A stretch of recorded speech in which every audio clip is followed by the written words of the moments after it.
আসসালামু আলাইকুম এভরিওয়ান। যুক্তিবিদ্যা প্রথম পত্রের চতুর্থ অধ্যায় বিধেয়কের ক্লাসে তোমাদের সবাইকে স্বাগত।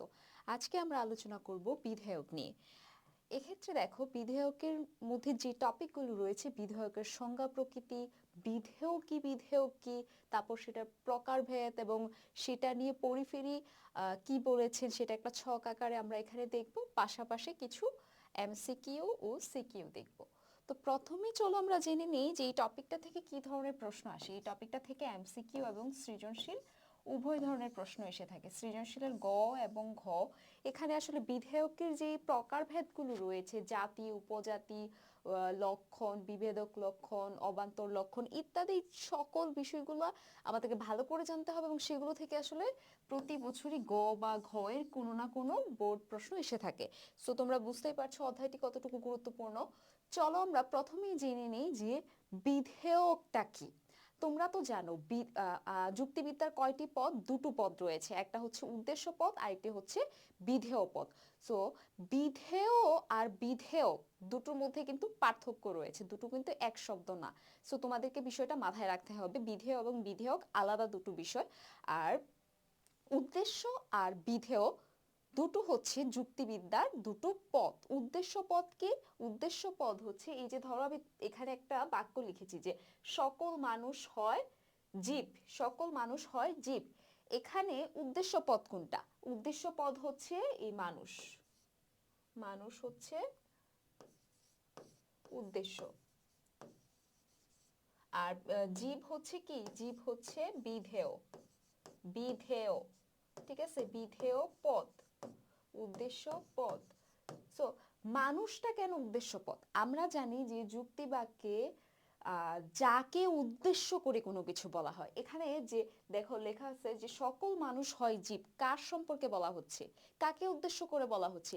মানুষকে উদ্দেশ্য করে বলা হচ্ছে, এই জন্য মানুষ শব্দটা হচ্ছে উদ্দেশ্য পদ। এবং মানুষ সম্পর্কে মানে উদ্দেশ্য সম্পর্কে যা বলা হবে সেটাই হবে বিধেয়। তো উদ্দেশ্য সম্পর্কে কি বলা হচ্ছে? যে মানুষ কি, কোনটার অন্তর্ভুক্ত, কোন শ্রেণীর অন্তর্ভুক্ত? জীবের অন্তর্ভুক্ত। সো জীব শব্দটা হচ্ছে তখন বিধেয় হয়ে যাবে। সো এখন আমাদেরকে জানতে হবে বিধেয়কটা কি।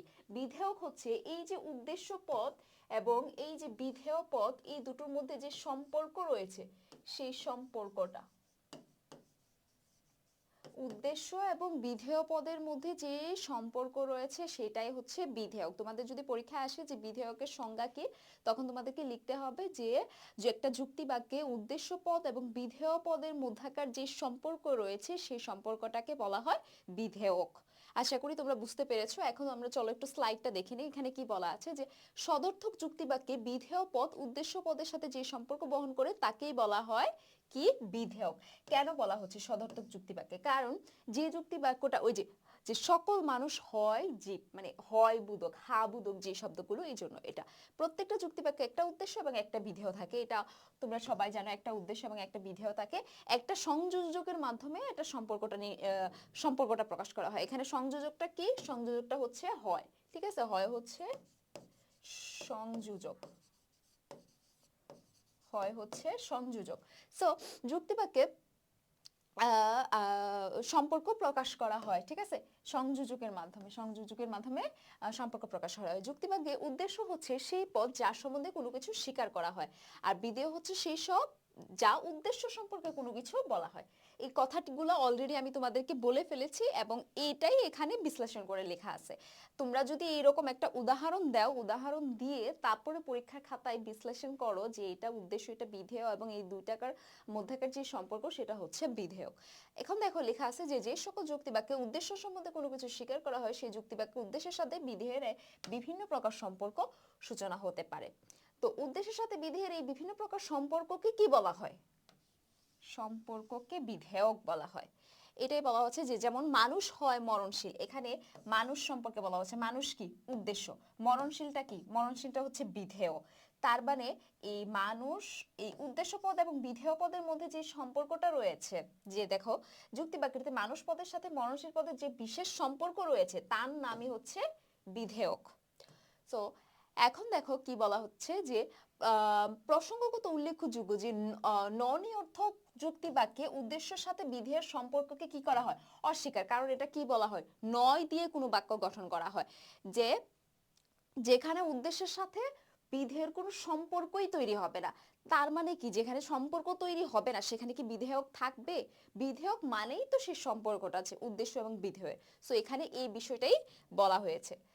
তো তারপরের যে টপিকটা রয়েছে বিধেয় এবং বিধেয়ক, আমরা আসলে এই টপিকটাও এমসিকিউ সৃজনশীল উভয়ের জন্য দেখব। ওভারঅল দেখো, এখানে বলা হচ্ছে যে পদ দ্বারা উদ্দেশ্য সম্বন্ধে কোনো কিছু স্বীকার করা হয় তাকে বিধেয় বলা হয়, আর বিধেয়ের উদ্দেশ্যের সাথে বিধেয়ের যে সম্পর্ক তাকে বলা হয় বিধেয়ক।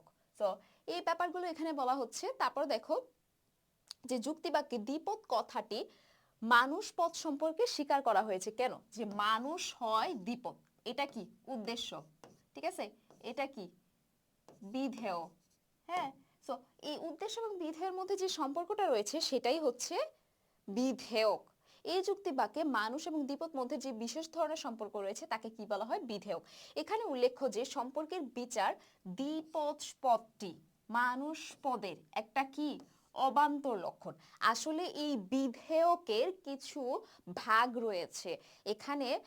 প্রথমত আমি তোমাদেরকে যে বিষয়টি বলবো, বিধেয়কের ভাগের মধ্যে সর্বপ্রথম বিধেয়কের ভাগ দেখিয়েছেন হচ্ছে এরিস্টটল। আমরা জানি যে যুক্তিবিদ্যার জনক কে?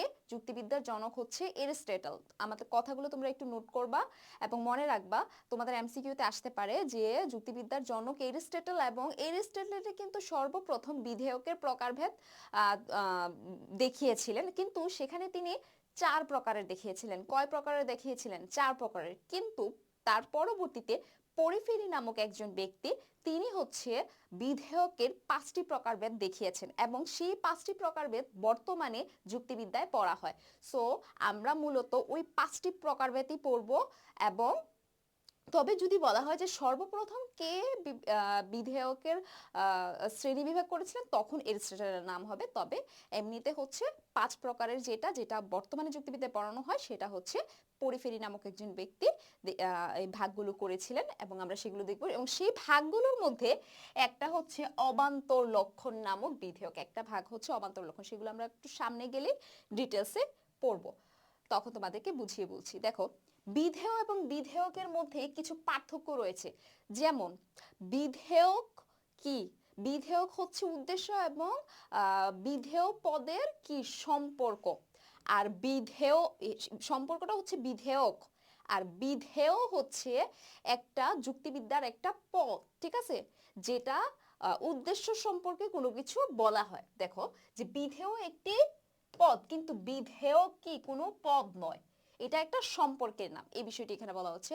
এবং বিধেয় যে কোনো বাক্যে হতে পারে, যেমন সদর্থক এবং ননিরর্থক দুটার ক্ষেত্রেই। কিন্তু আমরা জানি যে বিধেয়ক শুধুমাত্র সদর্থকের ক্ষেত্রে হবে। কারণ কি? যদি সেখানে সম্পর্কটাকে অস্বীকারই করা হয়, যদি ননিরর্থক শব্দ ব্যবহার করা হয়, তার মানে কি সেখানে কোনো সম্পর্কই তৈরি হবে না। সম্পর্ক তৈরি না হলে কি সেখানে বিধেয়ক থাকবে? হবে না কিন্তু, কারণ সম্পর্কটার নামই হচ্ছে বিধেয়ক। আশা করি তোমরা বুঝতে পেরেছো। তারপরে দেখো যে বিধেয় একটি বিশিষ্ট পদও হতে পারে, কিন্তু যুক্তিবাক্যে বিধেয় বিশিষ্ট পদ, সেই সব যুক্তিবাক্যে বিধেয়কের প্রশ্নই ওঠে না। কেননা একটা বিশিষ্ট পদ অসংখ্য গুণ নির্দেশ করতে পারে। এরূপ পদ সম্বলিত যুক্তিবাক্যে উদ্দেশ্যের সাথে বিধেয়ের কোনো সম্পর্ক নির্ণয় করা যায় না। এখন পরের যে টপিকটা সেটি হচ্ছে প্রকারভেদ। মেইনলি আসলে এটার জন্য আমি, এটা very very very very important, ঠিক আছে। সো বিধেয়কের প্রকারভেদ, একটু আগে তোমাদেরকে যেগুলো বলেছিলাম যে 5টা প্রকার, জাতি, উপজাতি। আচ্ছা, আমরা চলো একটু এখান থেকে স্লাইড থেকে দেখে নিই যে যুক্তিবিদরা উদ্দেশ্যের সাথে বিধেয়ের সম্পর্ককে শ্রেণীবদ্ধভাবে ভাগ করে দেখবার চেষ্টা করেছেন। যুক্তিবিদ্যার জনক এরিস্টটল সর্বপ্রথম উদ্দেশ্য এবং বিধেয়ের মধ্যকার সম্পর্ককে বিধেয়ক নামে প্রকাশ করে। সো যদি এমসিকিউতে আসে সর্বপ্রথম কে করেছেন, তাহলে অবশ্যই অবশ্যই তোমাদেরকে এরিস্টটল দিতে হবে। কিন্তু তিনি বিধেয়কের 4টা প্রকার দেখিয়েছিলেন: সংজ্ঞা, জাতি, উপলক্ষণ এবং অবান্তর লক্ষণ। কিন্তু পরবর্তীতে দেখো যে বলা হচ্ছে পরিফেরি বিধেয়কের তালিকা সংশোধন করেন। কিভাবে সংশোধন করেন? এবং সেখানে তিনি 5টা প্রকার দেখান। কি কি? দেখো, জাতি, উপজাতি, লক্ষণ, উপলক্ষণ, অবান্তর লক্ষণ। সো আমাদেরকে এখন জানতে হবে জাতি কি, উপজাতি কি, লক্ষণ কি, উপলক্ষণ কি এবং অবান্তর লক্ষণ কি। সো চলো আমরা একটু জেনে নেই যে এই মূলত এখানে বলা হচ্ছে এই পাঁচটা প্রকার, যে পাঁচটা প্রকারের মধ্যে আমি তোমাদেরকে চলো প্রথমে কিছু আমি এক্সাম্পলগুলো এক্সপ্লেইন করে তোমাদেরকে বুঝিয়ে দিচ্ছি। তোমরা যদি এই এক্সাম্পলগুলো এক্সপ্লেইনটা বুঝতে পারো তাহলে তোমরাও পরীক্ষার খাতায় এরকম এক্সাম্পল দিয়ে দিয়ে তারপরে হচ্ছে সেটাকে বিশ্লেষণ করে ভেঙে ভেঙে লিখবা। আর তাছাড়া হচ্ছে তোমাদের উদ্দীপকে এই ধরনের একটা ধরো সেন্টেন্স দেওয়া থাকবে, তোমাকে বলতে হবে সেটা কি, এটা কি জাতি, জাতি নামক বিধেয়ক, নাকি এখানে উপজাতি, নাকি লক্ষণ, নাকি অবান্তর লক্ষণ ইত্যাদি, সেই বিষয়টা তোমাদেরকে চিহ্নিত করতে হবে। সো তোমরা এই বিষয়টুকু একটু মনোযোগ দিয়ে খেয়াল করো। দেখো, সকল মানুষ হয় জীব, এই বাক্যে তোমরা বলো তো উদ্দেশ্য পদ কোনটা। আমি তোমাদেরকে আবারও বলছি, আরেকটা কথা মাথায় রাখবা, সেটা হচ্ছে বিধেয়ক বোঝার জন্য যে এটা কি জাতি নামক বিধেয়ক, এই যে পাঁচটা জাতি, উপজাতি, লক্ষণ, উপলক্ষণ, নাকি অবান্তর লক্ষণ হবে, কোনটা হবে সেটা বোঝার জন্য তোমাদেরকে উদ্দেশ্য এবং বিধেয়টাকে চিহ্নিত করতে হবে। তবে সবচেয়ে বেশি ফোকাস রাখতে হবে বিধেয়টাকে, বিধেয়টাকে বিধেয়ক বোঝার জন্য ফোকাস রাখতে হবে বিধেয়কটাতে, ঠিক আছে। সো চলো আমরা দেখি যে সকল মানুষ হয় জীব, এখানে উদ্দেশ্য পদ কোনটা, মানুষ হচ্ছে উদ্দেশ্য পদ, এখানে জীবটা কি, জীবটা হচ্ছে বিধেয় পদ। কেন এটা উদ্দেশ্য পদ,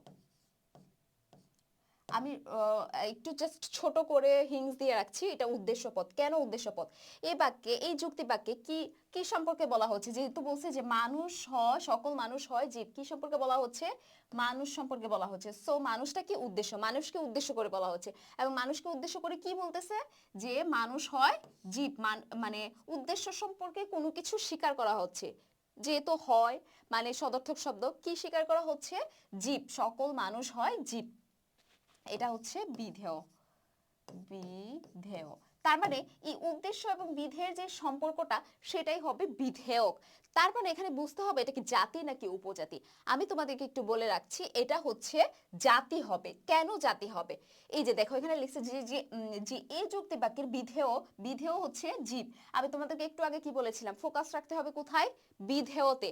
সো সরি, এই যে বিধেয়তে, তো বিধেয়, বিধেয় এখানে কি জীব পদটি হচ্ছে উদ্দেশ্য মানুষ পদের একটি জাতি। কেন মানুষ পদের একটি জাতি আমি বলি, যে সকল মানুষ হয় জীব, মানে কি যত ধরনের মানুষ, মানে সকল মানুষ, সব মানুষ, যত ধরনের মানুষ আছে সব মানুষ কিসের অন্তর্ভুক্ত, জীবের অন্তর্ভুক্ত। মানে কি তোমার বিধেয়টা, তা আমি তোমাদেরকে একটা জিনিস শর্টকাট টেকনিক বলে রাখতেছি, সেটা হচ্ছে তোমাদেরকে জাতি বোঝার জন্য বুঝতে হবে বিধেয়টা যখন বড় হবে, বিধেয়ের কোয়ান্টিটি মানে সংখ্যা, পরিমাণের দিক যখন বেশি হবে, বিধেয়ের পরিমাণের দিক যখন বেশি হবে, মানুষ যতগুলা, জীব কি পৃথিবীতে অতগুলা না, জীবের বিস্তার কিন্তু অনেক বড়। তারপরে গরু, ছাগল, হাঁস, মুরগি বা যাদের জীব মানে জীবন আছে তারাই কিন্তু জীব, মানে সেখানে মানুষও কিন্তু জীবের অন্তর্ভুক্ত, বাট এখানে আরো অন্যান্য প্রাণীগুলো রয়েছে জীবের মধ্যে। সো সকল প্রাণী সবাই কিন্তু জীব, কিন্তু সবাই কিন্তু মানুষ না। তার মানে কি মানুষের সংখ্যাটা কি, কোয়ান্টিটিটা কম, কিসের তুলনায়, জীবের তুলনায়। সো যেটার কোয়ান্টিটিটা বেশি থাকবে, মানে বিধের কোয়ান্টিটিটা যদি বেশি থাকে উদ্দেশ্য থেকে, তখন তোমাদের সেটা বুঝতে হবে সেটা কি হয়ে যাবে, জাতি, এই পদের একটা কি হয়ে যাবে, জাতি হয়ে যাবে তখন, ঠিক আছে। সো তবে আমি আবারও বলতেছি, কোয়ালিটি না কোয়ান্টিটি, পরিমাণটা। সো আরেকটা যুক্তি বাক্য দেখো, যে কিছু জীব হয় মানুষ, এখানে উদ্দেশ্য কোনটা, জীব উদ্দেশ্য, বিধেয় কোনটা, মানুষ। তার মানে দেখো বলছে যে যত ধরনের জীব আছে সব জীব কিন্তু মানুষ না, শুধুমাত্র কিছু জীব মানুষ। তার মানে কি মানুষ, এটা কি বিধেয়। সো আমি তোমাদেরকে কি ফোকাস রাখতে বলছিলাম, যে বিধেয় পদটাকে ফোকাস রাখতে বলেছিলাম। সো বিধেয় পদে মানুষের কোয়ান্টিটি কি বেশি না জীবের কোয়ান্টিটি বেশি, অবশ্যই মানুষের কোয়ান্টিটি কম, জীবের কোয়ান্টিটি বেশি। কিন্তু তার মানে কি হয়ে দাঁড়াচ্ছে, তখন উদ্দেশ্যের কোয়ান্টিটিটা কিন্তু বেশি হয়ে যাইতেছে। তাহলে মানে সেক্ষেত্রে কি হয়ে যাবে, এটা উপজাতি হয়ে যাবে। তার মানে কি মানুষটা এই জীবের অন্তর্ভুক্ত, জীব কিন্তু মানুষের অন্তর্ভুক্ত না, মানুষ জীবের অন্তর্ভুক্ত। সো মানুষ পদটা কি জীবের উপজাতি, মানে জীবের একটা বিভাগ হচ্ছে বা একটা শ্রেণী হচ্ছে মানুষ। কিন্তু ওই ক্ষেত্রে দেখো যে জীবটা কি মানুষের জাতি, কারণ মানুষই ওই জীবের অন্তর্ভুক্ত, তার মানে সেটা জাতি, এটা উপজাতি। যেটা বড় সেটা হচ্ছে জাতি হয়ে যাবে, তবে উদ্দেশ্য বিধেয় পদটা যখন বড় হবে সংখ্যার দিক থেকে। সো এইখানে এটাই বলা হয়েছে যে মানুষ পদটি উদ্দেশ্য এবং জীব পদের একটি উপজাতি, ঠিক আছে।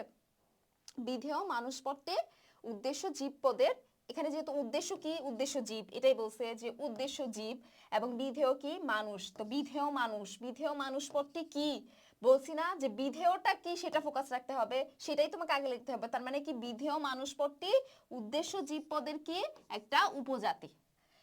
তারপরে দেখো এভাবে কিন্তু বিভিন্ন এক্সাম্পল তোমাদেরকে উদ্দীপকে দেওয়া থাকবে, অথবা এমসিকিউ তো থাকতে পারে। সো তোমাদেরকে সেক্ষেত্রে বুঝে বলতে হবে সেটা কি জাতি হবে না উপজাতি হবে।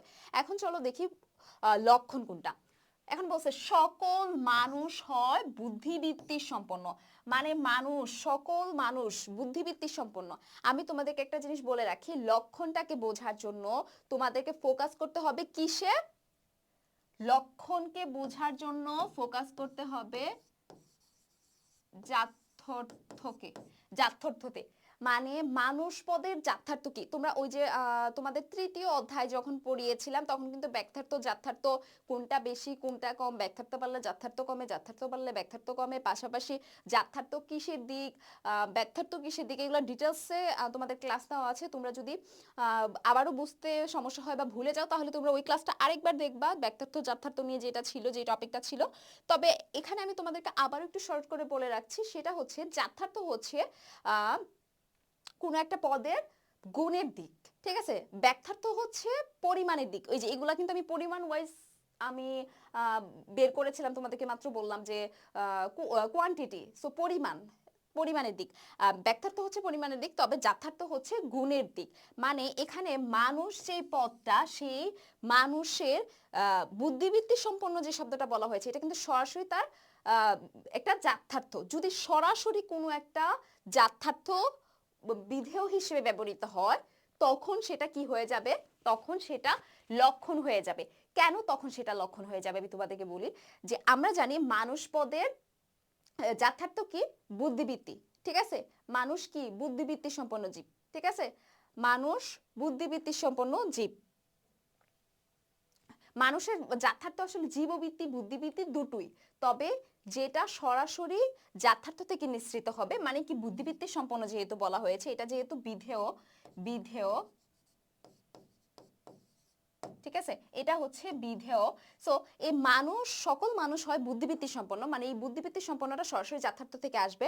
যখন সরাসরি যাথার্থ থেকে আসবে তখন সেটা কি হয়ে যাবে, লক্ষণ হয়ে যাবে। এটাই বলছে যুক্তি বাক্যে বিধেয় বুদ্ধিবৃত্তি গুণটির উদ্দেশ্য মানুষ পদের একটা লক্ষণ। কারণ কেন লক্ষণ তোমাদের বলতে হবে যে সেটা হচ্ছে সরাসরি উদ্দেশ্য পদ থেকে এসেছে বা সরাসরি যাথার্থ। তোমরা হচ্ছে এটা বলবা যে এটা সরাসরি একটা মানুষ পদের যাথার্থ, যেটা সরাসরি ওই উদ্দেশ্য পদের যাথার্থ হবে। বিধেয়টা যখন সরাসরি উদ্দেশ্য পদের যাথার্থ হবে তখন সেটা কি হয়ে যাবে, লক্ষণ হয়ে যাবে। লক্ষণের যদি সংজ্ঞা আসে তখন তুমি এটাই বলবা যে যখন কোনো একটা পদের উদ্দেশ্য পদের যাথার্থ সরাসরি বিধেয় হিসেবে ব্যবহৃত হবে তখন সেটা কি হয়ে যাবে, তখন সেটা লক্ষণ হয়ে যাবে। তারপরে চলো দেখি আরো যে দুটো প্রকার রয়েছিল, উপলক্ষণ এবং অবান্তর লক্ষণ। এই যে উপলক্ষণ, যে সকল মানুষ হয় মরণশীল, সকল মানুষ হয় মরণশীল। আমরা কি জানি, আমরা জানি এটা মানুষের একটা মানে দিক, যেটা অনিবার্যভাবে নিঃসৃত হবে, মানে যেটা হবেই অ্যাকচুয়ালি, মানে এটা কিন্তু মানুষের যাথার্থ না। যাথার্থ কি, যাথার্থ হচ্ছে বুদ্ধিবৃত্তি, ঠিক আছে। যাথার্থ হচ্ছে বুদ্ধিবৃত্তি, বা এরকম আমি আরেকটা বাক্য লিখতে পারি যে আহ, সকল সকল মানুষ হয় চিন্তাশীল প্রাণী।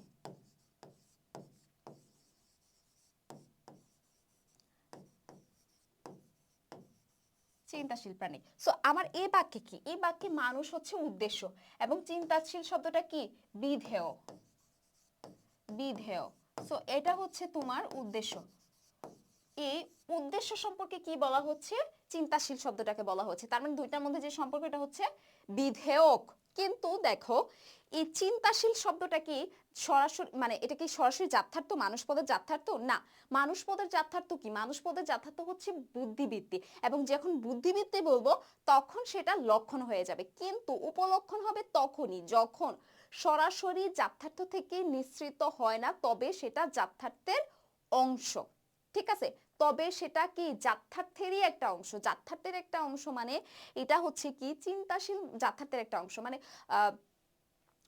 দেখো কিছু মানে মানুষের মধ্যে কি চিন্তা করার একটা গুণ রয়েছে, সেটা কিন্তু ওই বুদ্ধিবৃত্তি গুণ থেকেই আসে, সরাসরি না, বাট ওইটা থেকে ওইটার অংশ বিশেষ। ঠিক আছে, তো তখন সেটা কি হয়ে যাবে, একটা উপলক্ষণ হয়ে যাবে। ঠিক তেমনি মানুষ হয় মরণশীল, মরণশীল পদটি উদ্দেশ্য মানুষ পদের একটা উপলক্ষণ। তারপরে দেখো যে সকল মানুষ হয় দ্বিপদ, সকল মানুষ হয় দ্বিপদ, দ্বিপদ। এখন দেখো এই যুক্তি বাক্যে বিধেয় দ্বিপদ পদটি উদ্দেশ্য মানুষ পদের একটা অবান্তর লক্ষণ, মানে যেখানে যেখানে বিধেয়টাকে একটা অবান্তর কোনো কিছু বলা হবে, মানে আমরা বলি না যে অবান্তর কথাবার্তা, অবান্তর যুক্তি, অবান্তর কোনো কিছু, তো সেটা যখন মানে অ্যাকচুয়ালি যেটা কোনো জাত্যার্থও না, জাত্যার্থের অংশ বিশেষও না, মানে জাত্যার্থও না কিন্তু জাত্যার্থের অংশ না, এখানে যখন অংশ হবে তখন সেটা উপলক্ষণ হয়ে যাবে। তবে জাত্যার্থও না, জাত্যার্থের অংশ বিশেষও না, অবান্তর কোনো কিছু বলা হবে তখন সেটা কি হয়ে যাবে, অবান্তর লক্ষণ হয়ে যাবে। এখন চলো দেখি জাতির সংজ্ঞা এবং উদাহরণ। অলরেডি জাতির সংজ্ঞা কিন্তু আমি তোমাদেরকে বলে ফেলেছি, সো আমরা আরেকবার দেখি চলো, যে দুটি শ্রেণীবাচক পদ, একই শ্রেণীবাচক পদ কেন বলা হচ্ছে দুটি শ্রেণীবাচক পদ? এই যে বলেছিলাম যে সকল মানুষ হয় জীব, তার মানে কি মানুষ আর জীব একটা কি একই শ্রেণীভুক্ত না, একই শ্রেণীভুক্ত। সো দেখো দুটি শ্রেণীবাচক পদ যদি পরস্পরের সাথে এমন ভাবে যুক্ত হয় যে ব্যাখ্যার্থের বিবেচনায়, আমি কিন্তু তোমাদেরকে বলেছিলাম কোয়ান্টিটি ফোকাস করতে হবে, কোয়ান্টিটি মানে কি ব্যাখ্যার্থ, এবং পরিমাণের দিক, পরিমাণের দিক মানে কি ব্যাখ্যার্থ, যে ব্যাখ্যার্থের বিবেচনায় কোন যুক্তি বাক্যে উদ্দেশ্য এবং বিধেয় পদ হিসেবে ব্যবহৃত বিধেয় পদটি উদ্দেশ্য পদ অপেক্ষা কম ব্যাপক। বিধেয় পদটি, যে সকল মানুষ হয় জীব, এখানে কি, এখানে এটা হচ্ছে উদ্দেশ্য, এটা হচ্ছে বিধেয়, তার মানে কি ব্যাখ্যার্থের দিক থেকে বিধেয় পদটি, এটা কি বিধেয়, বিধেয় পদটি, বিধেয় পদটি উদ্দেশ্য পদ অপেক্ষা ব্যাপকতর। তার মানে কি এটার ব্যাপক, আমি তোমাদেরকে একটু আগেও বলেছিলাম যখন এটা ব্যাপক হয়ে যাবে তখন এই যে বিধেয় পদটি যখন উদ্দেশ্যের তুলনায় ব্যাপক হবে, ব্যাপক হয় বা ব্যাপকতর পদটি অপর পদটির আবার অন্তর্ভুক্ত করে, মানে অন্তর্ভুক্ত করে কি মানুষটারে কি জীবটা অন্তর্ভুক্ত করতেছে না, অবশ্যই অন্তর্ভুক্ত করতেছে। জীবের মধ্যে অন্যান্য প্রাণী যেমন রয়েছে গরু ছাগল হাঁস মুরগি সহ অন্যান্য যত ধরনের জীব রয়েছে সবাই যেমন রয়েছে, তেমনি জীবের অন্তর্ভুক্ত কিন্তু মানুষও কিন্তু জীবেরই অন্তর্ভুক্ত। তার মানে কি এই পদটিকে যখন অন্তর্ভুক্ত করবে তখন তাকে কি বলা হবে, জাতি বলা হবে। ওই যে দেখো পদটি অপর পদটিকে অন্তর্ভুক্ত করে, তাহলে ব্যাপকতর পদটিকে অপর পদের, তার মানে এই জীবটা হচ্ছে অপর পদের, এই উদ্দেশ্য পদের জাতি, জীবটা হবে উদ্দেশ্য পদের জাতি। যেমন যুক্তিবিদ শাস্ত্রী বলেছেন জাতি হচ্ছে একটি বৃহত্তর শ্রেণী যা তার অধীনস্থ কয়েকটি ক্ষুদ্রতর শ্রেণীর সাথে সম্পর্কের দিক দিয়ে বিবেচিত হয়। অন্য কথায় জাতি হচ্ছে সংকীর্ণতর শ্রেণী সমূহের দ্বারা গঠিত একটি ব্যাপকতর শ্রেণী। মেইনলি তোমাদেরকে এটা পড়ারও দরকার নেই, আমি তোমাদেরকে বলবো এইটুকু পড়ার জন্য। বাট আমি তোমাদেরকে আবারও বলছি এটা মুখস্থ করার কোনো বিষয় না, তোমাদের এত বড় সংজ্ঞা মুখস্থ করতে হবে না। তবে পরীক্ষায় আসতেই পারে জাতির সংজ্ঞা, বা জাতিটাকে যখন তুমি এক্সপ্লেইন করবা, তোমার একটা এক্সাম্পলে যখন বুঝাইতে যাবা এটা জাতি, তখন তোমাকে অবশ্যই সেই সংজ্ঞাটা দিতে হবে, অবশ্যই দিতে হবে। সো তোমাদেরকে সংজ্ঞাটা জানতে হবে, কিন্তু আমি আবারও বলছি মুখস্থ করতে হবে না, জানতে হবে। তো জানার জন্য কি করবা, বুঝে তুমি বিষয়টাকে পড়বা। তো দেখো এভাবেই বলবা, তার মানে আমি কি বলেছি যে দুটি শ্রেণীবাচক পদ, এই যে এটা একটা শ্রেণীবাচক পদ, এটা একটা শ্রেণীবাচক পদ, দেখো আমি না দেখে তোমাদেরকে বলতেছি, তোমরা দেখো দুটি শ্রেণীবাচক পদ পরস্পরের সাথে এমন ভাবে যুক্ত যে ব্যাখ্যার্থের দিক থেকে বিধেয় পদটি উদ্দেশ্য পদের চেয়ে অধিক ব্যাপক বা অপেক্ষাতর ব্যাপকতর হয় এবং ব্যাপকতর পদটি অপর পদটিকে কি করবে, অন্তর্ভুক্ত করবে, তাহলে ব্যাপকতর পদটি অপর পদের কি হবে, জাতি হবে। দুটা এটা এটাকে অন্তর্ভুক্ত করবে, এটাই বলা হয়েছে। জাতি একটি কি বাচক পদ, শ্রেণীবাচক পদ। দুটি শ্রেণীবাচক পদের মধ্যে একটি অপরটি অপেক্ষা বেশি ব্যাপকতর হলে এবং বেশি ব্যাপক পদটিকে কম ব্যাপক পদটিকে অন্তর্ভুক্ত করলে বেশি ব্যাপক পদটি অপর পদের কি বলা হয়, জাতি বলা হয়। একই কথা বলা হয়েছে, যেমন মানুষ এবং জীব। এই যে উদাহরণটাই তো তোমাদেরকে এক্সপ্লেইন করতে হবে। তারপরে দেখো উপজাতির সংজ্ঞা। উপজাতির সংজ্ঞা মানে কি, উল্টা যাবে। সো দেখো, দুটি শ্রেণীবাচক পদ যদি পরস্পরের সাথে এমন ভাবে যুক্ত হয় যে ব্যাখ্যার্থের বিবেচনায় তাদের একটি অপরটি অপেক্ষা সংকীর্ণ হয়, এমন ভাবে সম্পর্কযুক্ত হয় যে ব্যাখ্যার্থীর বিবেচনায় কোন যুক্তি বা উদ্দেশ্য এবং বিধেয় পদটি উদ্দেশ্য পদের অপেক্ষা সংকীর্ণ পদটি অপর পদের অন্তর্ভুক্ত হয়, তাহলে সংকীর্ণতর পদটিকে অপর পদের উপজাতি বলা হয়। দেখো যে কিছু মানুষ হয় জীব,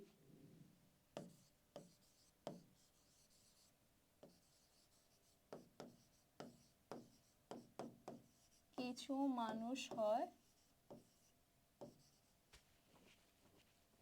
এটা দেখো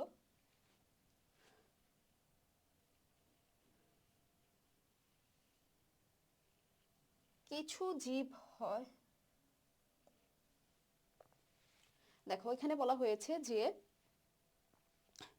আচ্ছা আমি তোমাদেরকে আবার দেখাচ্ছি, এখান থেকে দেখাচ্ছি যে দুটি শ্রেণীবাচক পদ যদি পরস্পরের সাথে সম্পর্কযুক্ত হয়, দুটি শ্রেণীবাচক পদ যদি পরস্পরের সাথে সম্পর্কযুক্ত হয় এমন ভাবে যে ব্যাখ্যার্থের বিবেচনায় তাদের একটি পদ, এই যে দেখো আমি তোমাদেরকে যদি এই এক্সাম্পলটা দেখাই যে কিছু হয়, এক মিনিট জাস্ট একটু দেখো যে কিছু জীব হয় মানুষ। এখানে কি উদ্দেশ্য, কোনটা উদ্দেশ্য হচ্ছে জীব, বিধেয় হচ্ছে মানুষ। তার মানে কি দুটো কি একই শ্রেণীভুক্ত না, মানুষ এবং জীব কি একই শ্রেণীভুক্ত, তার মানে কি দুটো পরস্পর এক দুটি শ্রেণীবাচক পদ, এটাও একটা শ্রেণীবাচক পদ, এটাও একটা শ্রেণীবাচক পদ। দুটি শ্রেণীবাচক পদ পরস্পরের সাথে এমন ভাবে সম্পর্কযুক্ত হয় যে ব্যাখ্যার্থের বিবেচনায় তাদের একটি, দেখো এটার ব্যাখ্যার্থ কত আর এটার ব্যাখ্যার্থ কত। যেমন মানুষ যদি ধরি আমি ধরো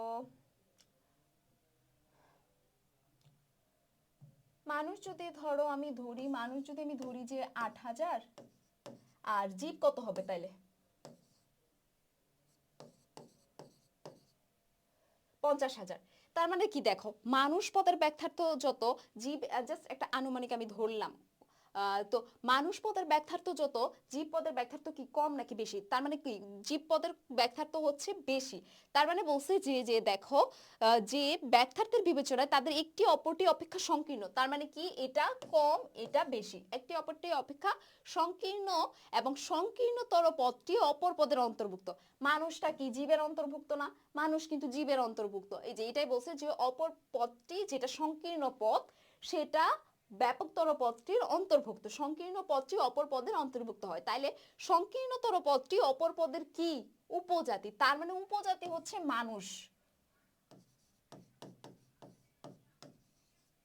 উপজাতি হচ্ছে মানুষ, উপজাতি কিন্তু জীব না, জীব হচ্ছে জাতি হবে। কেন হবে সেটা ব্যাখ্যার্থের দিক থেকে বিধেয় পদটা তখন বেশি থাকে, সেই জন্য এইটাই বলা হয়েছে উপজাতি। যুক্তিবিদ শাস্ত্রের একটা কথা দেওয়া আছে, তোমরা একটু দেখতে পারো, সমস্যা নাই। উপজাতীয় কি একটা শ্রেণীবাচক পদ, দুটি শ্রেণীবাচক পদের মধ্যে একটি অপরটি অপেক্ষা কম ব্যাপক, তার মানে কি এটা কম ব্যাপক এটা বেশি ব্যাপক, ব্যাপক হলে কম ব্যাপক পদটি বেশি ব্যাপক পদের কি অন্তর্ভুক্ত হবে, এবং অন্তর্ভুক্ত হলে অপর পদটি মানে ওই যে কম ব্যাপক পদটিকে অপর পদের কি বলা হয় উপজাতি। এটা যেহেতু কম, এটা হচ্ছে ধরো এটা হচ্ছে কম, এই কম ব্যাপক পদটি কি বেশি ব্যাপক পদটির কি বলা হবে, তখন উপজাতি বলা হবে। ধরো এখানে একটা এক্সাম্পল বলছে যে যেমন মানুষ এবং ছাত্র এই দুটি শ্রেণীবাচক পদের মধ্যে ছাত্রের সংখ্যা কি কম, তার মানে কি ছাত্রটা কি হবে মানুষ, মানুষের কি হবে উপজাতি হবে, ঠিক আছে, মানুষের উপজাতি হবে, এখানে এই ব্যাপারটাই বলা হয়েছে।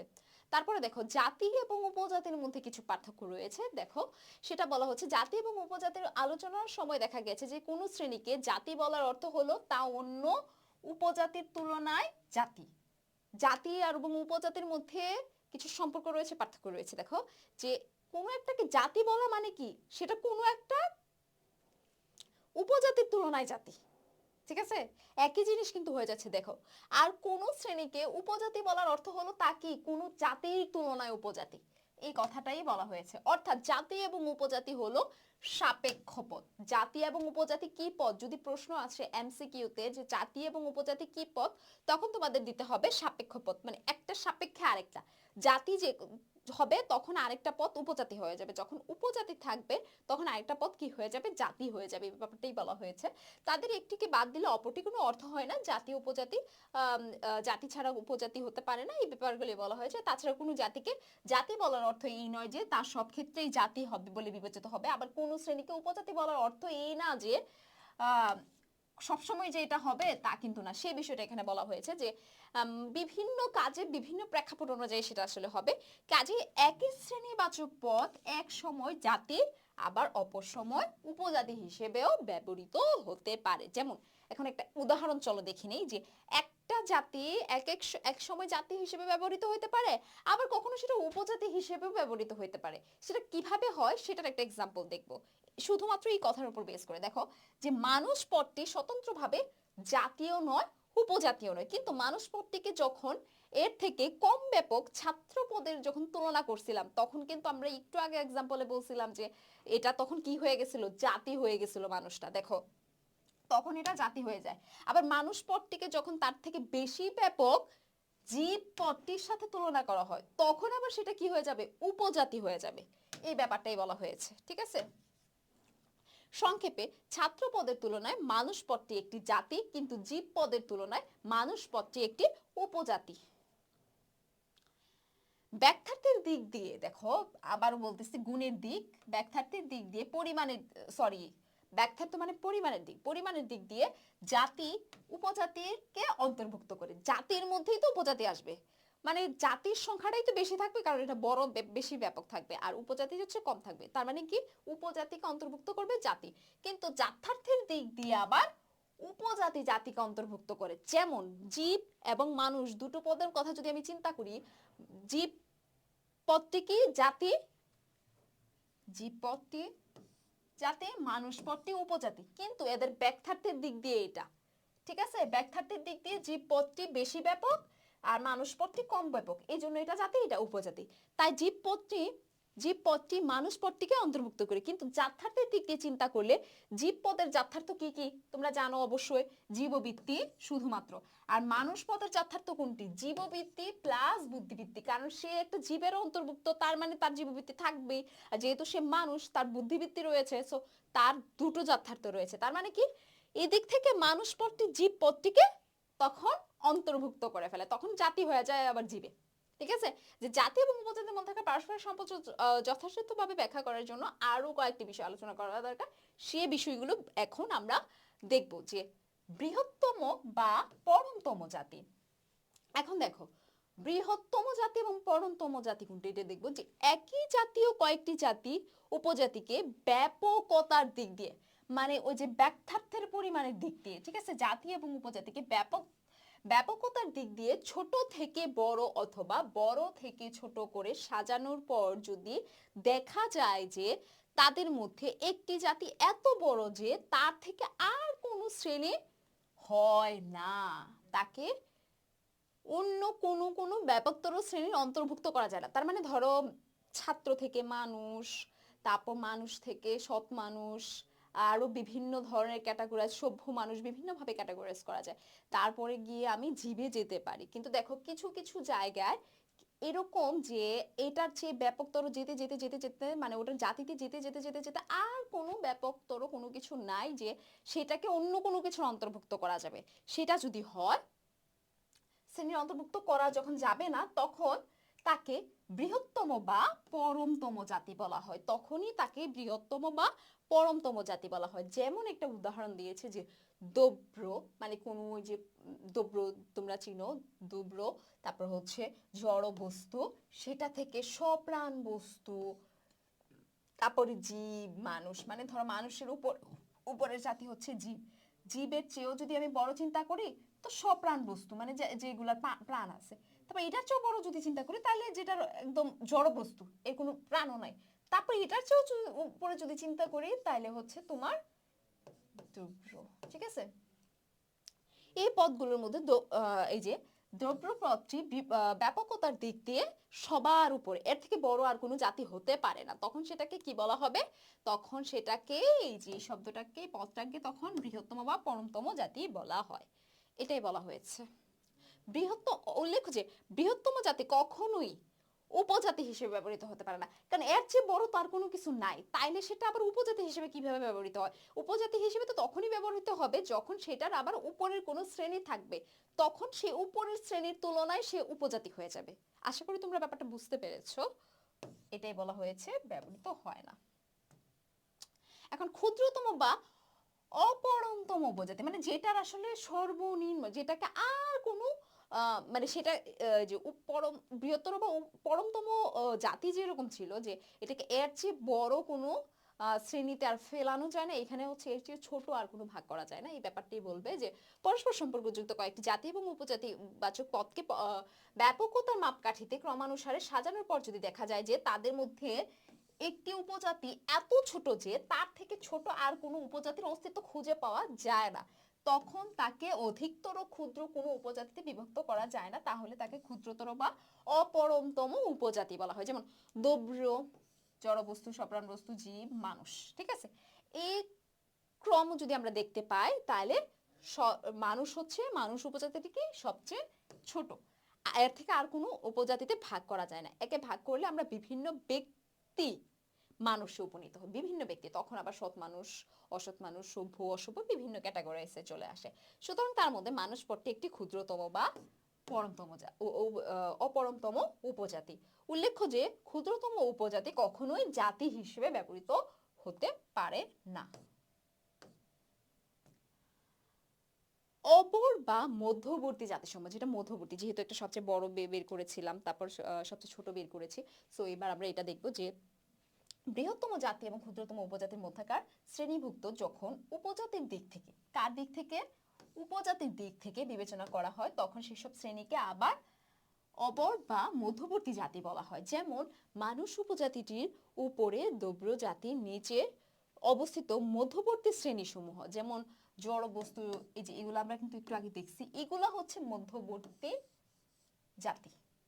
এবার দেখো অপর বা মধ্যবর্তী উপজাতি কোনটা? এই সেম জিনিসগুলাই আসলে হবে। কিভাবে হবে? দেখো যে বৃহত্তম জাতি এবং ক্ষুদ্রতম উপজাতির মধ্যবর্তী শ্রেণীসমূহকে যখন জাতির দিক থেকে বিবেচনা করা হবে, তখন সেটাকে কি বলা হবে? মধ্যবর্তী উপজাতি বলা হয়। যেমন দ্রব্য, এর নিচে কি রয়েছে?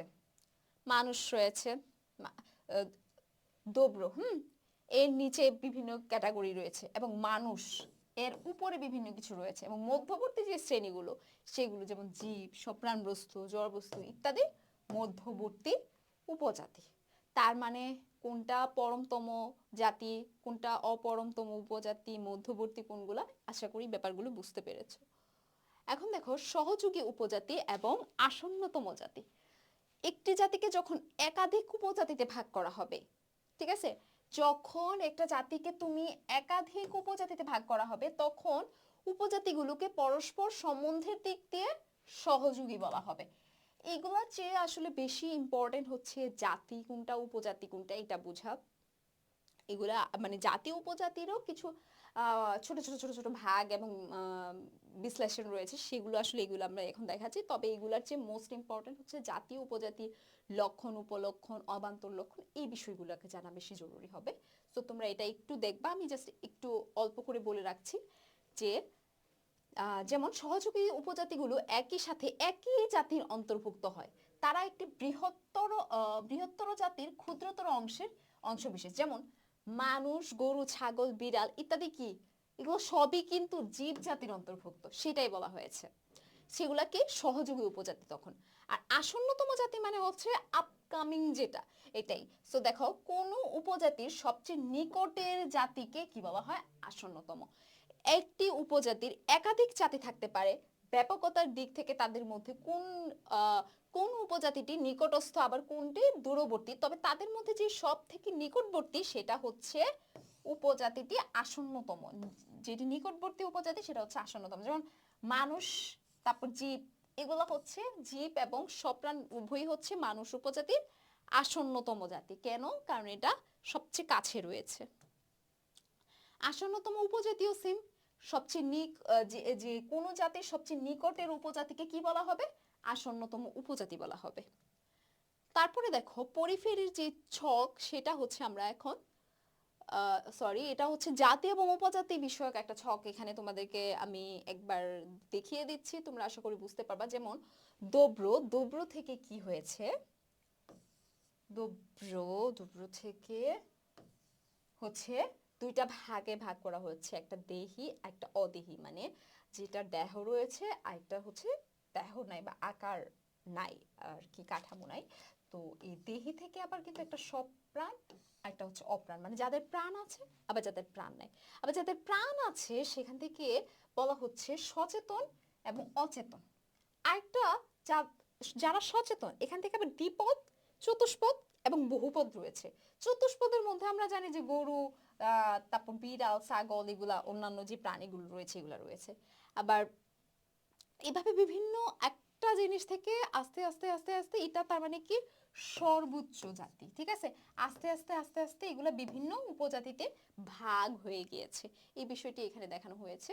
এখানে হচ্ছে দোব্র হচ্ছে বৃহত্তর বা পরমতম জাতি, যেখানে বাংলাদেশি ঘোড়া হচ্ছে ক্ষুদ্রতম উপজাতি।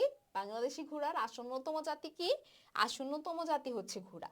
বাংলাদেশি ঘোড়ার আসন্নতম জাতি হচ্ছে ঘোড়া, কারণ এখান থেকে ঘোড়া থেকেই কিন্তু এটা আসছে। বা আরবীয় ঘোড়ারও আসন্নতম জাতি ঘোড়া। তা আসন্নতম কি মানে আপকামিং বা কাছাকাছি যে জাতিটা রয়েছে সেটা হচ্ছে আসন্নতম জাতি, কাছাকাছি যে উপজাতিটা রয়েছে সেটা হচ্ছে আসন্নতম উপজাতি। এই বিষয়গুলো এখানে বলা হয়েছে, তোমরা জাস্ট একবার দেখে নিবা। এখন চলো আমরা আমাদের আরেকটা মেইন বিষয় বোঝার ক্ষেত্রে চলে যাই, সেটা হচ্ছে বিভেদক লক্ষণ।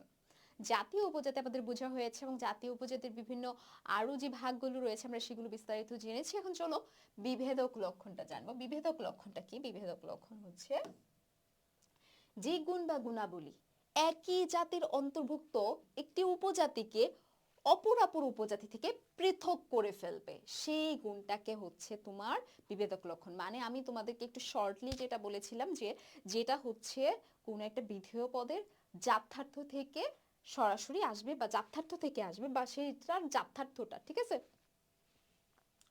লক্ষণ বা লক্ষণকে কিন্তু বিভেদক লক্ষণ বলা হয়। এটা বলা হচ্ছে যে যে গুণ বা গুণাবলী একই জাতির অন্তর্ভুক্ত একটি উপজাতিকে অপর উপজাতি থেকে পৃথক করে এবং গুণ বা গুণাবলী থেকে ওই জাতিটির লক্ষণ বা বিভেদক লক্ষণ বলা হয়। মানে এটা আলাদা একটা গুণ। যেমন জীব এবং মানুষের ক্ষেত্রে কিন্তু জীবের, মানুষের যে গুণটা যেটা বুদ্ধিবৃত্তি, সেই বুদ্ধিবৃত্তিটা কিন্তু জীবের নাই, তার মানে কি এটা আলাদা করে ফেলে না, সেই বিষয়টা কি বলা হয়েছে, যে পৃথক করে ফেলে। যুক্তিবিদ মেলন বলেন একটি লক্ষণ হচ্ছে সেই গুণ বা গুণ সমষ্টি যা দ্বারা একই জাতির অন্তর্ভুক্ত একটি উপজাতিকে অপর উপজাতি থেকে আলাদা করে ফেলে। যেমন জীবটা হচ্ছে জাতি, জীবের উপজাতি কিন্তু মানুষ, গরু, ছাগল, এগুলো সবকিছুই কিন্তু জীবের উপজাতি। তবে মানুষটাকে কি গরু, ছাগল এগুলো থেকে আলাদা করে ফেলে তার কোন গুণটা, জাত্যার্থের কোন গুণটা, বুদ্ধিবৃত্তিটা, সেটাই এখানে বলা হচ্ছে। যেমন মানুষ উপজাতিটি গরু, ছাগল, বিড়াল, কুকুর প্রভৃতি অপর উপজাতি সমূহ। মানে কি মানুষ যে এখানের উপজাতি, মানে জীবের উপজাতি মানুষ, পাশাপাশি এগুলোও জীবের উপজাতি। তবে এই মানুষটা জীব জাতির অন্তর্ভুক্ত করছে। মানুষ প্রথমত এক প্রকার কি জীব, তারপরে কি জীবের মতো তার মধ্যে রয়েছে বুদ্ধিবৃত্তি গুণটি। কিন্তু এদিক থেকে মানুষের সাথে অপর জীবের একটা মিল রয়েছে, মিল থাকলেও আলাদা যে গুণটা সেটা কি, এতক্ষণ তোমাদের যা বললাম, বুদ্ধিবৃত্তি। এবং বুদ্ধিবৃত্তিটা যখন বিধেয় হিসেবে ব্যবহৃত হবে তখন এই বুদ্ধিবৃত্তিটা হচ্ছে মানুষ গুণটির, বুদ্ধিবৃত্তি গুণটি হচ্ছে মানুষ উপজাতির কি লক্ষণ, এই বিষয়টাই বলা হয়েছে। লক্ষণ সবসময় কোনো পদের কি জাত্যার্থ বা তার অংশবিশেষ। লক্ষণ কি হবে? জাত্যার্থ বা তার অংশবিশেষ। এটা মনে রাখবা, মুখস্থ রাখবা। আর নিকটতম জাতি থেকে উপজাতির জাত্যার্থের যে অতিরিক্ত গুণটি থাকে সেটা হচ্ছে উপজাতিটির লক্ষণ। যেমন মানুষ পদের নিকটতম জাতি জীব পদের জাত্যার্থ হচ্ছে জীববৃত্তি। মানুষ পদের জাত্যার্থ কি? জীববৃত্তি প্লাস বুদ্ধিবৃত্তি, দুইটা জিনিস, এটাই বলা হয়েছে। এখন আমি কি জানলাম? বিভেদক লক্ষণ বা লক্ষণ। এখন জানতে হবে উপলক্ষণটা কি। যে গুণ কোন পদের জাত্যার্থ নয় কিন্তু জাত্যার্থের অংশ নয়, অথচ জাত্যার্থের অংশ নয় সরাসরি, কারণ এটা কিন্তু বুদ্ধিবৃত্তি হবে না। বুদ্ধিবৃত্তি হলে সেটা বিভেদক লক্ষণ বা লক্ষণ হয়ে যাবে। সো জাত্যার্থের অংশ নয় অথচ পদটির জাত্যার্থ থেকে অনিবার্যভাবে নিঃসৃত হয়। যেটা জাত্যার্থ নয় কিন্তু জাত্যার্থ থেকে অনিবার্যভাবে নিঃসৃত হয়। যেমন আমি ওই যে বলছিলাম তোমাদেরকে প্রথম একদম এই আলোচনা শুরু করার সময় বলেছিলাম যে মানুষ হয় চিন্তাশীল প্রাণী। সেই চিন্তাশীল শব্দটা কি? মানুষ পদের জাত্যার্থ না, কিন্তু জাত্যার্থ থেকে অনিবার্যভাবে নিঃসৃত হয়েছে। সেজন্য এখানে বলা হচ্ছে যেমন বিচার শক্তি। বিচার শক্তিটা কি? জাত্যার্থ না, কিন্তু মানুষের যে বুদ্ধিবৃত্তিটা, যে গুণটি রয়েছে বা যে জাত্যার্থটি রয়েছে, সেই জাত্যার্থ থেকেই কিন্তু এটা এসেছে। এই ব্যাপারটা এখানে বিশ্লেষণ করা হয়েছে, তোমরা দেখলে বুঝবা। তারপরে দেখো জাতিগত উপলক্ষণ। এই উপলক্ষণের কিছু রয়েছে, যে জাতিগত উপলক্ষণ আর একটা হচ্ছে উপজাতিগত উপলক্ষণ। জাতিগত উপলক্ষণ হচ্ছে যখন কোনো পদের উপলক্ষণ তার জাতির জাত্যার্থ থেকে নিঃসৃত হয়। জাতির জাত্যার্থ থেকে নিঃসৃত হয় তখন তাকে জাতিগত উপলক্ষণ বলে। যেমন দেখো মানুষের মরণশীলতা। মরণশীলতা গুণটি কি? মানুষ, যে সকল মানুষ হয় মরণশীল। এখানে মরণশীলটা কি? মরণশীল হচ্ছে এখানে বিধেয়। তার মানে কি এই মরণশীল গুণটা কি মানুষের বুদ্ধিবৃত্তি থেকে নিঃসৃত হয়েছে? বুদ্ধিবৃত্তি থেকে কিন্তু নিঃসৃত হয় নাই। মরণশীলতা এই মানুষের জাতি, যে জীব, মানুষের জাতি কি? জীব। এখানে কিন্তু জীবের উল্লেখ নেই, বাট মানুষের জাতি কি? জীব। এই মানুষের যে জীববৃত্তি গুণটা রয়েছে, সেই জীববৃত্তি থেকে কিন্তু মরণশীলতা, কারণ জীবন যাদের আছে তাদের মরণ হবে। সো এই জীববৃত্তি থেকে এসেছে। এটাই বলা হয়েছে যে মানুষের জাতি জীব এর জাত্যার্থ জীববৃত্তি থেকে নিঃসৃত হয়, কারণ দেখা গেছে যে জীবন আছে সেখানে মৃত্যু আছে, এই বিষয়টি বলা হয়েছে। আর উপজাতিগত উপলক্ষণ হচ্ছে ওই যে যেটা আমি মাত্র বলেছিলাম, বিচার শক্তি, চিন্তাশীলতা, এই বিষয়টা যেটা হচ্ছে উপজাতির নিজস্ব জাত্যার্থ বা লক্ষণ থেকে নিঃসৃত হয়। তারপর হচ্ছে চলো দেখি অবান্তর লক্ষণটা কি। যে গুণ বা গুণাবলী কোনো পদের জাত্যার্থের অংশ না, জাত্যার্থ থেকে অনিবার্যভাবে নিঃসৃত হয় না, অথচ কোনো ব্যক্তি বা বস্তুর মধ্যে বিদ্যমান থাকে তখন হচ্ছে অবান্তর লক্ষণ বলা হয়। যেমন যুক্তিবিদ এখানে লেটা এবং ম্যাকবেথের কথা বলা হয়েছে যে একটি অবান্তর লক্ষণ হচ্ছে সেই গুণ যা কোনো পদের জাত্যার্থের অংশ নয় কিন্তু জাত্যার্থ থেকে অনিবার্যভাবে সম্পর্কযুক্ত নয়। যেমন হাস্যপ্রিয়। হাস্যপ্রিয় মানুষ যেহেতু তার হাসি, কান্না, আবেগ, এই জিনিসগুলো থাকবে, কিন্তু আবেগ কি জাত্যার্থের অংশ? মানে বুদ্ধিবৃত্তির কোনো পার্ট? বুদ্ধিবৃত্তির পার্ট কিন্তু আবেগ না। আবার বুদ্ধিবৃত্তি থেকে যেমন চিন্তাশীলতা, বিচার শক্তি, এই শব্দগুলো আসছে, বুদ্ধিবৃত্তিরই কিন্তু একটা পার্ট। সেগুলো যখন জাত্যার্থের অংশ না কিন্তু জাত্যার্থ থেকে সরাসরি অনিবার্যভাবে নিঃসৃত হবে, তখন এই চিন্তাশীলতা, বুদ্ধিবৃত্তি, এগুলো চিন্তাশীলতা, বিচার শক্তি, এগুলো তখন কি হয়ে যাবে? সেগুলো হচ্ছে তোমার ওই যে এর আগে যেটা ছিল উপলক্ষণ হয়ে যাবে। লক্ষণ আর বিভেদক লক্ষণ থেকে যখন জাত্যার্থের থেকে যখন আসবে তখন উপলক্ষণ হয়ে যাবে। আর অবান্তর লক্ষণ হচ্ছে যেটা জাত্যার্থ নয়। হাস্যপ্রিয়তা কি জাত্যার্থ? এটা কি গুণ, মানুষের একটা গুণ? না, গুণ না। তার মানে কি জাত্যার্থ থেকে নিঃসৃত হয়েছে? নিঃসৃত হয় না, কিন্তু এটাও কিন্তু মানুষের মধ্যে আবেগ, হাসি, কান্না, রাগ, অভিমান এগুলো থাকবে, বাট এগুলো তখন কি হয়ে যাবে? সেগুলো অবান্তর লক্ষণ হয়ে যাবে। দেখো এই গুণটি মানুষের যথার্থও নয় বা যথার্থ থেকে উদ্ভূত হয় না। মানুষের জীববৃত্তি এবং বুদ্ধিবৃত্তির সাথে এর কোনো কি কার্যকারণ সম্পর্ক নেই, এটাই বলা হয়েছে। যেমন গৃহপালিত গুণটি কুকুর পদের একটি অবান্তর লক্ষণ। কারণ কি কুকুর গৃহপালিত, সেটা ঠিক আছে, বাট এটা কি তার কোনো তার যে জীববৃত্তি রয়েছে সেটা থেকে কি এসেছে? না, সেটা থেকে আসেনি। সো অবান্তর লক্ষণ বিভেদক লক্ষণ থেকে পৃথক। অবান্তর লক্ষণ বিভেদক লক্ষণ থেকে পৃথক, কারণ বিভেদক লক্ষণের মতো অবান্তর লক্ষণ কোনো পদের যথার্থ বা যথার্থের অংশ নয়, এই একই কথা বলা হয়েছে। আবার অবান্তর লক্ষণ উপলক্ষণ থেকেও পৃথক, কারণ সেটা যথার্থের অংশও না, এই কথাটি বলা হয়েছে। সো তারপর দেখো আমরা দেখি যে অবান্তর লক্ষণ কোনো ব্যক্তি বিশেষের গুণ বা কোনো জাতি বিশেষের গুণ হতে পারে। যেমন উভয় ক্ষেত্রেই বিচ্ছেদ্য বা অবিচ্ছেদ্য হতে পারে মোটামুটি 4 প্রকারের: ব্যক্তিগত অবিচ্ছেদ্য অবান্তর লক্ষণ, ব্যক্তিগত বিচ্ছেদ্য, জাতিগত অবিচ্ছেদ্য, জাতিগত বিচ্ছেদ্য। সো এই 4টা প্রকার আমরা একটু শর্টলি দেখব। এগুলোর বিশ্লেষণ আসলে আহামরি ভাবে পরীক্ষায় খুব একটা আসে না। দেখো, ব্যক্তিগত অবিচ্ছেদ্য অবান্তর লক্ষণ, যে অবান্তর লক্ষণ কোনো ব্যক্তি বিশেষের বেলায় সর্বদাই বর্তমান, যেটা কোনো ব্যক্তি বিশেষের বেলায়, কোনো একটা ব্যক্তি বিশেষের বেলায় সর্বদাই বর্তমান। মানে কি, সেটা অবিচ্ছেদ্য, মানে কি সেটাকে বিচ্ছেদ করা যাবে না, বাদ দেওয়া যাবে না। আমরা কিন্তু মানে মেইন নামের সাথেই কিন্তু বিষয়টাকে বুঝতে পারি যে অবিচ্ছেদ্য মানে কি, সর্বদাই বর্তমান। ব্যক্তিগত যেহেতু, তার মানে কি ব্যক্তি বিশেষের, যাতে কোনো ক্রমে পরিবর্তন করা যায় না তাকে ব্যক্তিগত, যেটাকে কি কোনো ক্রমে পরিবর্তন করা যায় না। ব্যক্তিগত অবিচ্ছেদ্য অবান্তর লক্ষণ বলা হয়। যেমন কোনো ব্যক্তির জন্মস্থান, জন্ম তারিখ, এগুলোকে তার ব্যক্তিগত অবিচ্ছেদ্য। আর ব্যক্তিগত বিচ্ছেদ্য কি, যেটা হচ্ছে কোনো ব্যক্তি বিশেষের বেলায় সর্বদাই বর্তমান থাকে না, মাঝে মাঝে পরিবর্তিত হতে পারে। যেমন কোনো ব্যক্তির পোশাক আচার আচরণ, আমাদের আসলে পোশাক আচার আচরণ বিভিন্ন সময় বিভিন্ন ধরনের হয়ে থাকে। সো এই বিষয়টা এখানে বলা হয়েছে। তারপর দেখো জাতিগত, যেটা যখন কোনো একটা জাতির ক্ষেত্রে হবে, যখন অবান্তর লক্ষণ কোনো জাতির মধ্যে অন্তর্ভুক্ত সকলের ক্ষেত্রে বর্তমান থাকে এবং যেটা অবিচ্ছেদ্য, মানে বাদ দেওয়া যাবে না বা পরিবর্তন করা যাবে না। যেমন কুকুর শ্রেণীর বেলায় চতুষ্পদ, চতুষ্পদ জিনিসটা মানে কুকুর শ্রেণীর সকল কুকুরের বেলায় কি তারা চতুষ্পদী প্রাণী, এবং সেটা কি হচ্ছে, এটা একটা জাতির ক্ষেত্রে হচ্ছে, এবং শুধুমাত্র কিন্তু কিছু কুকুরের জন্য না, ব্যক্তি বিশেষে না। ওইটা কিন্তু ব্যক্তি বিশেষে ডিফারেন্ট ডিফারেন্ট ছিল। ব্যক্তি বিশেষে কারো কারো আচরণ এগুলো পরিবর্তন হতে পারে, আবার ব্যক্তি বিশেষে কি একটা অবিচ্ছেদ্য, কারণ তার জন্ম তারিখ, জন্মসাল এগুলো কিন্তু চেঞ্জ করা যাবে না। এই ব্যাপারটা বলেছে এখানে। জাতিগত বিচ্ছেদ্য মানে হচ্ছে যে অবান্তর লক্ষণ কোনো জাতির অন্তর্ভুক্ত সকলের ক্ষেত্রে বর্তমান না, যেটা সকলের ক্ষেত্রে বর্তমান হবে না, তখন যেটা জাতিগত বিচ্ছেদ্য হবে। কারণ এটা ডিফারেন্ট ডিফারেন্ট হবে। যেমন কুকুর শ্রেণীর বেলায় সাদা রং, সব কুকুরের রং কিন্তু সাদা না। ফুলের বেলায় যেমন লাল রং, নীল রং, হলুদ রং, এগুলো কারণ ডিফারেন্ট ডিফারেন্ট ফুলে ডিফারেন্ট ডিফারেন্ট হয়ে থাকে। মানে ফুল তারা কিন্তু একই জাতি, ফুল কিন্তু সব ফুল একই জাতি।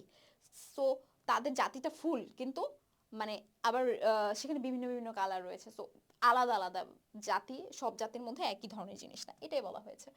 অবিচ্ছেদ্য এবং বিচ্ছেদ্য অবান্তর লক্ষণ। অবিচ্ছেদ্য মানে কি, যেটাকে তোমার চেঞ্জ করা যাবে না, যেটা চেঞ্জ হবে না। আর বিচ্ছেদ্য হচ্ছে যেটা চেঞ্জ হবে। এখানে এইগুলো একটু বিশ্লেষণ করে দেওয়া আছে। তো তারপরে দেখো পরিফেরির ছকটা আমরা এবার দেখব। সো চলো দেখি।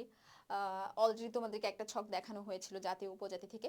সো পরিফেরির ছকে আমরা যেটা দেখব যে যুক্তিবিদ পরিফেরি একটি ছকের মাধ্যমে কয়েকটি জাতিবাচক উপজাতিবাচক পদকে শ্রেণীবদ্ধভাবে ভাগ করেছেন। তার এই নাম অনুসারে ছকটির নাম হয়েছে পরিফেরির ছক। সো দেখো, দ্রব্য, মূল দ্রব্য থেকে কি এসেছে, দেহি, অদেহি। তারপরে দেখো এই দেহি থেকে তারপর কি আসছে, জড় বস্তু, ঠিক আছে। বা তুমি এই দ্রব্য থেকেও আসতে পারে এই জড় বস্তু জিনিসটা। জড় বস্তুর মধ্যে দেখা গেছে আবার তোমার কিছু প্রাণ রয়েছে, কিছু প্রাণ নাই।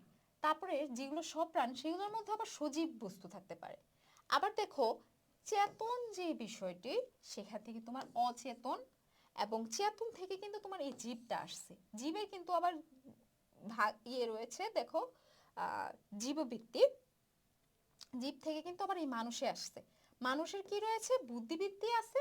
আর জীবের মধ্যে দুইটা দিক, একটা হচ্ছে বুদ্ধিবৃত্তি আর একটা হচ্ছে বুদ্ধিবৃত্তিহীন। সো এই বুদ্ধিবৃত্তিহীনের মধ্যে কিন্তু মানুষ পড়বে না। মানুষ যেহেতু বুদ্ধিবৃত্তি সম্পন্ন জীব, সো বুদ্ধিবৃত্তি থেকে মানুষ আসবে। মানুষ থেকে দেখো আসছে কে, যেমন সক্রেটিস, প্লেটো এবং অন্যান্য বিভিন্ন ধরনের মানুষ। এই বিষয়টি দেখানো হয়েছে এখানে। আমরা জাস্ট অল্প কিছু বিশ্লেষণ দেখব। চলো দেখে নিই যে এই ছকটিতে দ্রব্যপদটি হচ্ছে বৃহত্তম জাতি, যেটার কোনো এর পরে আর কোনো কিছু নাই। সো দ্রব্যপদটি হচ্ছে বৃহত্তম জাতি এবং মানুষ পদটি হচ্ছে ক্ষুদ্রতম উপজাতি। এটা তোমাদের অলরেডি আগে বলা হয়েছিল, কারণ এর চেয়ে ঊর্ধ্বতর আর কোনো জাতি নাই এবং এর চেয়ে নিম্নতর আর কোনো উপজাতি নেই। সো পরিফেরির মতে মানুষ উপজাতিটিকে আর কোনো ক্ষুদ্রতর শ্রেণীতে ভাগ করা যায় না, এক এক কেবলই ব্যক্তি বিশেষের মধ্যে, তখন কিন্তু আবার ব্যক্তি বিশেষ চলে আসে, এক এক ব্যক্তিতে এক এক রকম, এক এক মানে তখন আবার বিভিন্ন ক্যাটাগরাইজ আসে মানুষের মধ্যে। কিন্তু মানুষ যে বিষয়টা সেটাকে কিন্তু আর কোনো উপজাতিতে ফেলানো যায় না, এটাই বলা হয়েছে। মানুষ এবং দ্রব্য পদের মধ্যাকার পদগুলোকে বলা হয়, মাঝখানে যে পদগুলো সেগুলো হচ্ছে মধ্যবর্তী জাতি বা উপজাতি সমূহ, যেগুলো উপর মানুষ পদটির আসন্নতম উপজাতি হইতেছে তোমার জীব। কারণ এই যে দেখো, আসন্নতম কি জীব, আসন্নতম জীব। সো আসন্নতম হচ্ছে তোমার মানুষ পদটির আসন্নতম জাতি হচ্ছে জীব। আর জীবের আসন্নতম জাতি কোনটা? দেখো সজীব বস্তু। কিভাবে? জীবের আসন্নতম জাতি হচ্ছে সজীব বস্তু, এই সজীব বস্তু থেকে কিন্তু জীব আসছে।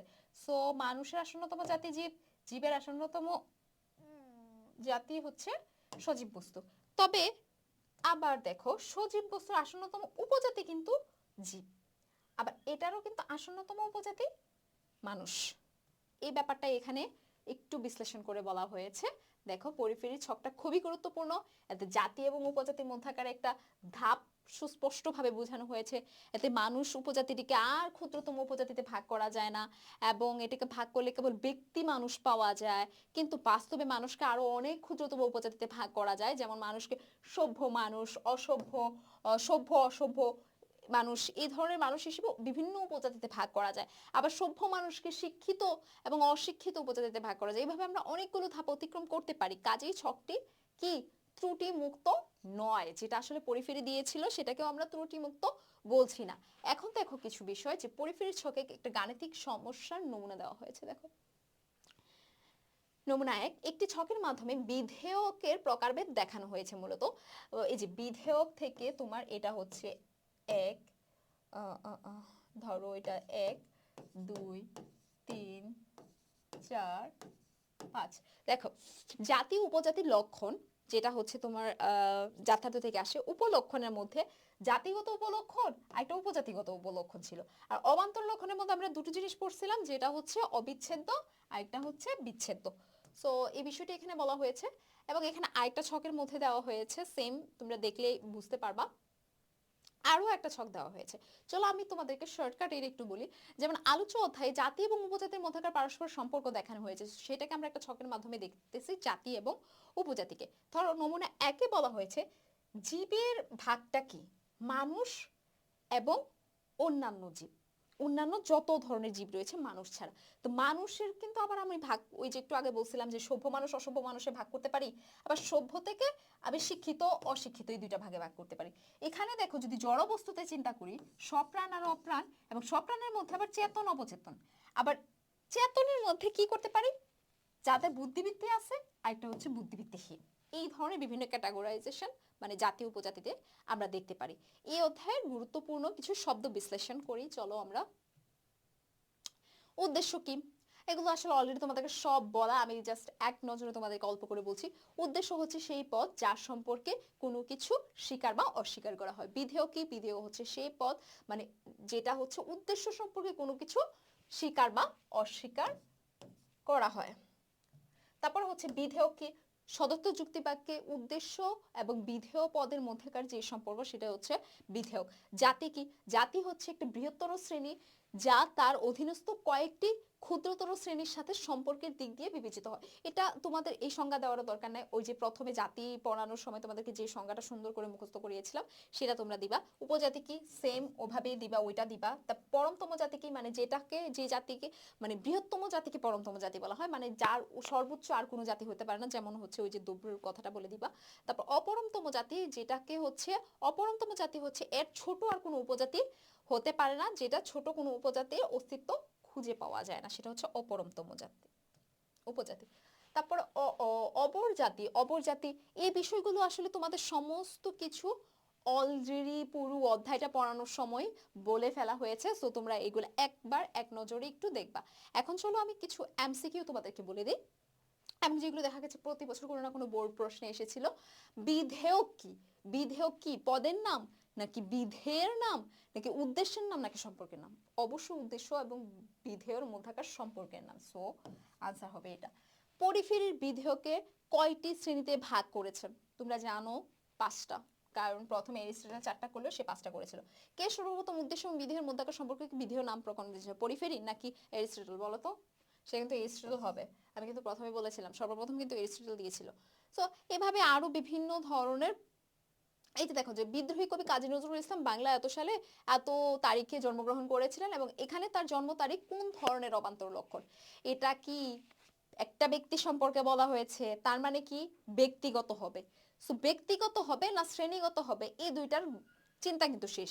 তার মানে এটা কিন্তু হচ্ছেই না, এটাও হচ্ছেই না, হয় এটা হবে না হয় এটা হবে। সো এখন এই দুইটার মধ্যে বলো তো এটা কি চেঞ্জ করা যাবে কোনোদিন? তার জন্ম তারিখটা চেঞ্জ করা যাবে না, তার মানে কি এটা অবিচ্ছেদ্য হবে। সো আমাদেরকে এটা মুছে দিতে হবে, এটাও তখন ধরো হবে না। ওকে, সো বুদ্ধিবৃত্তি পদটি মানুষের কোন ধরনের বিধেয়ক? বুদ্ধিবৃত্তি পদটি মানুষের বিভেদক লক্ষণ বা লক্ষণ। সো এইভাবে হচ্ছে তোমরা বাকি এমসিকিউ গুলো একটু দেখবা এবং কমেন্ট করে আমাদেরকে জানাবা কোনো কিছুতে সমস্যা থাকলে। চলো এবার একটু আমি সৃজনশীল তোমাদেরকে দেখিয়ে দিই একটা বা দুটো, তারপর বাকিগুলো তোমরা দেখে নিবা। যে রবীন্দ্রনাথ ঠাকুর তার কলকাতার জোড়াসাঁকোর বিখ্যাত ঠাকুর পরিবারে জন্মগ্রহণ করেন। তিনি খুব বুদ্ধিমান এবং বিচার শক্তি সম্পন্ন মানুষ ছিলেন। উদ্দীপকে প্রথম বাক্যটিতে কোন ধরনের বিধেয়ক? এই যে তার কিন্তু জন্ম তারিখ একটু আগে তোমাদেরকে এই যে এমসিকিউতে কি দেখিয়েছিলাম মাত্র, দেখো এই যে তার মানে কি ব্যক্তিগত অবিচ্ছেদ্য অবান্তর লক্ষণ। সো এটাও সেম হবে, ব্যক্তিগত ব্যক্তিগত অবিচ্ছেদ্য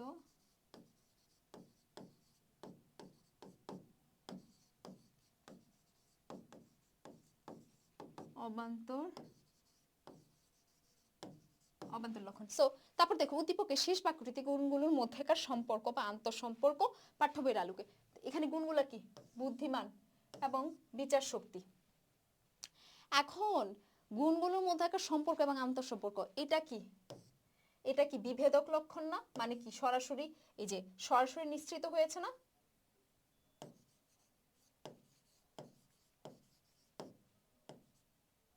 বিভেদক লক্ষণ। আর এটা কি? এটা হচ্ছে বিচার শক্তি, মানে কি বিভেদক লক্ষণ থেকে এসেছে, মানে যথার্থ সরাসরি না, যথার্থের অংশ বিশেষ, তার মানে এটা উপলক্ষণ। উপলক্ষণ তার মানে কি বিভেদক লক্ষণ এবং উপলক্ষণের মধ্যকার যে সম্পর্কটা, এটাই হবে এই প্রশ্নের আনসার। সো এগুলার বিস্তারিত আসলে তোমাদেরকে ক্লাসে বলে দেওয়া হয়েছে এবং তোমরা আসলে এখানে দেখতেই পাচ্ছ সৃজনশীলগুলো অ্যাকচুয়ালি কিভাবে আসে এবং সেখানে তখন তোমাদেরকে কিভাবে লিখতে হবে। তখন তোমাদেরকে এইভাবে লিখতে হবে যে এটা হচ্ছে মূলত যে বুদ্ধিবৃত্তিটা হচ্ছে যথার্থ, এটা সরাসরি যথার্থের একটা অংশ এবং সেটা হচ্ছে তোমার বিভেদক লক্ষণ, সেটাকে বিশ্লেষণ করবা, তারপর এটা বলবা যে এটা কিন্তু যথার্থ না সরাসরি, কিন্তু যথার্থ থেকে সরাসরি ভাবে অনিবার্যভাবে নিঃসৃত হয়েছে, তার মানে এটা একটা উপলক্ষণ বিচার শক্তিটা। এবং সেম বিচার শক্তি উদাহরণ দিয়ে কিন্তু তোমাদেরকে আসলে ক্লাসে যখন আমি টপিকটা পড়িয়েছি তো তখন পড়ানো হয়েছে। তো তোমরা সেই ক্লাসটা একটু ভালো মতো দেখে এখান থেকে বিশ্লেষণ করে লিখে দিবা। সেম এই যে দেখো এখানে দ্বিতীয় বাক্য হাস্যপ্রিয়। হাস্যপ্রিয়টা কি? হাস্যপ্রিয় তার একটা অবান্তর লক্ষণ, এটা কোনো উপলক্ষণ না, উপলক্ষণ না। এটা কি বিভেদক লক্ষণ? না। যথার্থ না, যথার্থ না। যথার্থের অংশ বিশেষ না, অংশ বিশেষও না। যথার্থ থেকে অনিবার্যভাবে নিঃসৃত হয় না এবং সেটা তখন কি হয়ে যাবে? সেটা অবান্তর লক্ষণ হয়ে যাবে। এইভাবেই হচ্ছে তোমরা বাকি আরেকটা সৃজনশীল আছে, সো সেই সৃজনশীলটা তোমরা দেখবা এবং আমাদেরকে কমেন্ট করে জানাবা। আশা করি তোমাদের এই ক্লাসটা বুঝতে আর কোনো সমস্যা হয় নাই এবং এই বিধেয় এটা একটা ইম্পর্টেন্ট টপিক। তোমরা সবাই ক্লাসটা ভালো করে দেখবা। সবাই আবার ভালো থাকবা এবং পরবর্তী ক্লাসে তোমাদের সাথে আবারও দেখা হবে। আল্লাহ হাফেজ।